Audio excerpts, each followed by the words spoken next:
బొండ వేయబడి, బిగించబడి, చెరసాల్లో ఖైదు చేయబడి, కదలలేక మెదలలేక ఉన్న స్థితిలో చూసి ఒళ్ళంతా గాయాలు, బాధ. ఏం చేయాలా? పరలోక తండ్రి తలుపు తట్టారు.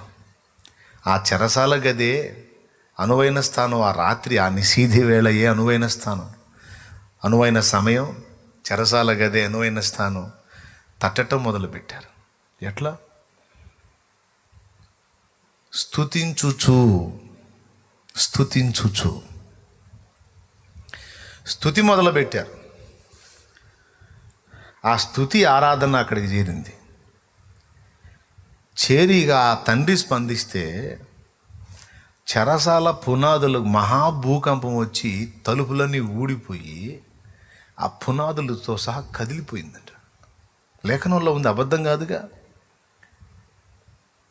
వాళ్ళిద్దరూ బొండ వేయబడి కదలని స్థితిలో పౌలు శీలలు చెరసాల గదిలో స్తుతించడం మొదలుపెట్టి కీర్తిస్తూ ఉంటే ఒళ్ళంతా పచ్చడైనట్టు తన్నులు తిని వీళ్ళేంట్రా ఇట్లా పాడుతున్నారని మిగిలిన ఖైదీలు వినుచున్నారు. విచిత్రం చెప్పనా? పాడినోళ్ళ బంధకాలే కాదు, కూర్చొని అవతల చెరసాల గదుల్లో కూర్చొని మౌనంగా మాట్లాపేసి వింటున్నటువంటి వాళ్ళ బంధకాలు కూడా ఊడిపోయాయి అన్నది.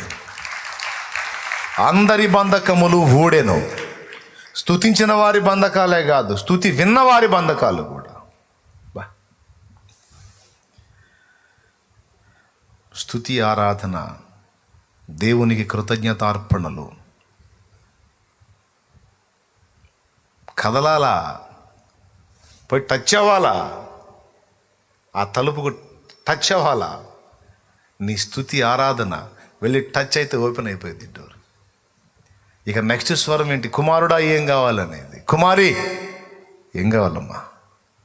అప్పుడు అడుగుడి, దేవునికి స్తోత్రం కలుగును గాక.